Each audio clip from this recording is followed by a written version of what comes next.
Hello student, welcome to TSN student. First chapter statistics introduction, उसका third video है, ये third part है statistics in economics. Firstly हमने first video के अंदर हमने पढ़ा कि कैसे कंजप्शन, फर्स्ट और सेकंड वीडियो के अंदर इकोनॉमिक्स की स्टडी पढ़ी कि किस ढंग से हमने इकोनॉमिक्स को हम मेंटेन करते हैं, ठीक है ना। अब आता है स्टैटिस्टिक्स इन इकोनॉमिक्स। इकोनॉमिक्स के अंदर स्टैटिस्टिक्स क्यों ज़रूरी है या स्टैटिस्टिक्स की ज़रूरत कहाँ पड़ती है इकोनॉमिक्स में। In the previous section you were told about certain special studies that concern the basic problem facing the countries. These studies required that we know about economic fact, such as economic fact are also known as economic data. जो वास्तव में fact है economics के, वही economics data कहलाता है। So the other name of economic fact is economic data. ये MCQs questions बताती जा रही हूँ मैं आपको, आप अंडरलाइन करते जाएं। The purpose of collection data, कोई भी डेटा को हम कलेक्ट कब करते हैं, about the economics problem is to understand and explain these problem in the term of various causes behind them. कोई भी इकोनॉमिक प्रॉब्लम है उसको समझने या उसको एक्सप्लेन करने के लिए उसके लिए हमें एनालिसिस करना पड़ेगा डेटास को। For example, when we analyze the hardship of poverty, अगर हमें पॉवर्टी के बारे में पढ़ना है तो we try to explain in the terms of various factors. सबसे पहले उसके फैक्टर्स को समझना होगा, such as unemployment, low productivity of people and backward technology. So हम अगर इन चीज़ों को, अगर हमें ये पॉवर्टी पढ़ना है तो सबसे पहले जो उसके फैक्ट है या उसके पीछे जो कारण है हमें उनको पढ़ना पड़ेगा। The purpose, what purpose does the analysis of poverty serve, and unless we are able to find way to migrate it, if we may therefore also try to find those measures that help to solve an economic problem. In economic, such measures is known as policies. अगर हमें problem पता है और उसके reasons पता है तो हम उनको सॉल्व करने के लिए, हम उनको मेज़र करने के लिए, उन प्रॉब्लम्स को हटाने के लिए हम क्या करते हैं, कुछ पॉलिसीज़ बनाते हैं। So measurement are known as policies. जो हम रीज़न, जो हम तरीके अपनाते हैं उन्हें हम क्या कहते हैं, पॉलिसीज़ कहते हैं। So you know about the economic data, what is analysis and what is policies. So आपने यहाँ 3 टर्म की डेफिनेशन लर्न करी है। So, do you realize that no analysis of an economic problem would be possible without data on various factors? Understanding an economic problem, आपको जब पता है कि हम कोई भी इकोनॉमिक प्रॉब्लम को हम जब तक सॉल्व नहीं कर सकते हैं जब तक हमें उसके फैक्टर्स ना मिल जाए या हमें उसका डेटा ना मिल जाए, and that in such a situation no policies can be formed to solve it. जब तक हम कोई भी पॉलिसी नहीं बना पाएंगे जब तक हम उसको सॉल्व नहीं कर पाएंगे। सो कुछ हम रिलेशन बिटवीन इकोनॉमिक्स जो हम अंडरस्टैंड करते हैं, then you have to large extent understand the basic relationship between economics and statistics. So यहाँ स्टूडेंट आपको रिलेशन पता चला कि इकोनॉमिक्स का और स्टैटिस्टिक्स का क्या रिलेशन है। अब स्टैटिस्टिक्स होती क्या है, what is statistics. At this stage you are probably ready to know more about statistics. You might very well want to know what is the subject statistics is all about। क्या है वास्तव में statistics और किसके बारे में अभी तक हमने पढ़ा है। सो यहाँ हम कह सकते हैं, इसे अंडरलाइन करेंगे आप, statistics deal with the collection, analysis, interpretation and presentation of numerical data. हम जो नंबरों के रूप में पढ़ते हैं, हम यहाँ पढ़ते हैं statistics deal with the collection, analysis, interpretation and presentation of numerical data. So यहाँ ये डेफिनेशन अच्छी तरह आपको लर्न करनी है कि स्टैटिस्टिक्स होता क्या है।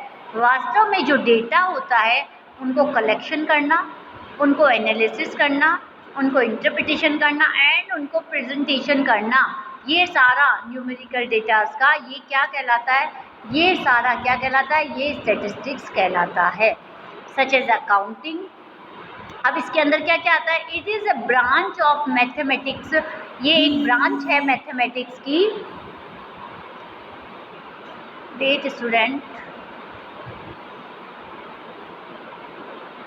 Angel broking.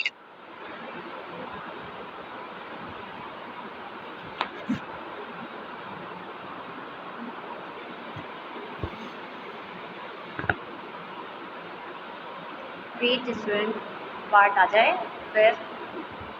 सो फर्स्टली हमने यहाँ पर क्या क्या पढ़ा, हमने पढ़ा अब स्टैटिस्टिक्स के बारे में पढ़ रहे थे हम कि हम ये है क्या, such as accounting, economic measurement, physics, finance, psychology and sociology, ये सारी ब्रांच है। कौन कौन से सब्जेक्ट आते हैं इसके अंदर, इकोनॉमिक्स आती है, मैनेजमेंट आता है, फिजिक्स आ जाता है, फाइनेंस आ जाता है, और ये मैथमेटिक्स भी इसके अंदर हम पढ़ते हैं। We are connected with the data from the field of economics, हम इकोनॉमिक्स के अंदर क्या करते हैं, ये एक फील्ड है हमारा जिसके अंदर हम डेटा को कलेक्ट करते हैं। Most economic data are quantitative, quantitative कैसा होता है कि हम जिसे संख्या के रूप में या न्यूमेरिकल रूप में, क्वांटिटी के रूप में देखते हैं। For example, a statistic in economic like the production of rice in India has increased from 39.58 million tons in 1974 to 75 and 106.5 million tons in 2013 to 14 is a quantitative data। यहाँ हमने quantitative data की बात करी जो numericals में बताते हैं कि इस साल में इतना प्रोडक्शन हुआ था और नेक्स्ट ईयर्स में कितना प्रोडक्शन हुआ है, तो हम कंपेयर कर सकते हैं। In addition of quantitative data, economic also use qualitative data also. The chief characteristics of such information is that they describe attitude of a single person, of a group of a person, that is important to record as accurately as possible even though they cannot be measured in the quantitative term। Take your example, जैसे gender, that distinguish a person, man and woman, boy and girl, it is often possible to quantitative, it is, इसे हम किस ढंग से ले सकते हैं, सिक के हिसाब से, हेल्दी के हिसाब से, मोर हेल्दी के हिसाब से, हम कोई भी डेटा को बहुत सारी तरह से डिस्क्राइब कर सकते हैं। So statistics is often use in economics and other social sciences and collect and store systematically like quantitative information, whether for income, tax. हम इसको सिंगल पर्सन ग्रुप के रूप में कैसे भी हम डेटा को कलेक्ट कर सकते हैं। सो यहाँ हम सीक्वेंसली जो कलेक्ट करते हैं, स्टैटिस्टिक्स क्या होता है, कलेक्शन ऑफ डेटा। फर्स्टली हम बोल सकते हैं कि स्टैटिस्टिक्स क्या बताता है हमें, कलेक्शन ऑफ डेटा। ये किसी भी रूप में हो सकता है, ये टेबुलर रूप में हो सकता है, डायग्रामेटिक रूप में हो सकता है, ये ग्राफिकल फॉर्म में भी हम इसको प्रेजेंट कर सकते हैं। इसके कई रूप होते हैं, इसके अंदर हम कैलकुलेशन वेरियस न्यूमेरिकल इंडेक्स जैसे मीन, वेरियस स्टैंडर्ड डिविएशन, हम काफ़ी चीज़ें इसके अंदर पढ़ेंगे। सो स्टूडेंट, हमने यहाँ पर पढ़ा है स्टैटिस्टिक्स के बारे में। अब आता है नेक्स्ट हमारा कि स्टैटिस्टिक्स के अंदर क्या क्या चीज़ें आती है। व्हाट स्टैटिस्टिक्स डज, क्या करती है स्टैटिस्टिक्स। सो स्टैटिस्टिक्स क्या करती है, फर्स्टली हम बोल सकते हैं कि statistics as an indispensable tool for an economics that help him to understand an economic problem। Statistics हमें ये बता सकती है कि कैसे कोई भी इकोनॉमिक प्रॉब्लम को हम सॉल्व कर सकते हैं उसके डेटा के थ्रू। यूजिंग इस वेरियस मेथड, कोई भी मेथड हम यूज़ कर सकते हैं, कोई भी effort is made to find cause behind with the help of quantitative and qualitative data, है ना। हम इन प्रॉब्लम्स को इसके द्वारा सॉल्व कर सकते हैं। One the cause of the production, मान लो कोई प्रॉब्लम है, हमें एक प्रॉब्लम आती है, it is easier formulate certain policies to practical up, हम कोई भी पॉलिसीज़ बना सकते हैं। But there is more to statistics के अंदर हम और भी बहुत सी चीज़ें कर सकते हैं, जैसे प्रेजेंट इकोनॉमिकल फैक्ट, डेफिनेशंस, काफ़ी चीज़ें इसके अंदर आती है। So statistics also help in considering mass data into a new numerical measures के रूप में हम न्यूमेरिकल मेजर्स कर सकते हैं इसको, कई चीज़ें हम इसके अंदर देख सकते हैं। सो यहाँ statical is use to finding relationship between different economic factors. So यहाँ अंडरलाइन करिए कि ये इकोनॉमिक फैक्टर्स को काफ़ी बताती है। एन इकोनॉमिक्स, एक इकोनॉमिक्स कौन होता है, may be interested in finding out what happen to the demand, कि डिमांड में क्या हो रहा है फॉर ए कमोडिटी की, एक डिमांड किस ढंग एक कमोडिटी की डिमांड कहाँ जा रही है, व्हेन इट्स प्राइस इंक्रीज और डिक्रीज, जब इसके प्राइस बढ़ते या घटते हैं। तो एक अर्थशास्त्री या इकोनॉमिक्स ये सोच सकता है कि किसी वस्तु की मांग या डिमांड कब डिक्रीज होगी और कब इंक्रीज होगी, ये हम अफेक्ट कर सकता है उसके प्राइस पे। और would the consumption expenditure increase, या उसके कंजप्शन जो उसके खरीदारी है या इनकम बढ़ जाती है, उसकी क्षमता बढ़ जाती है खरीदने की, when the average income increase, ये दो चीज़ें वो अच्छी तरह कर सकता है।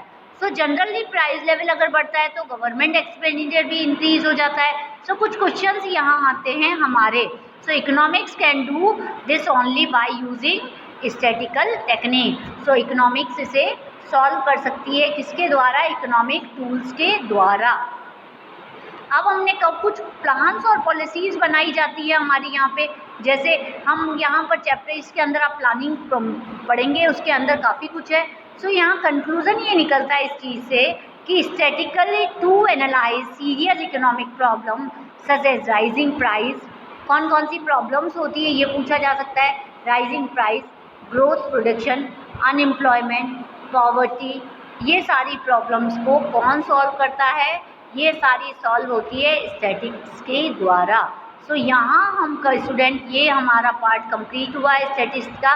नेक्स्ट पार्ट हम अगला ये लेसन कंप्लीट हुआ यहाँ आपका। अब नेक्स्ट चैप्टर हम करेंगे, इसके आपको जो PDF है वो कंप्लीट करनी है। तो थैंक यू, टिल देन।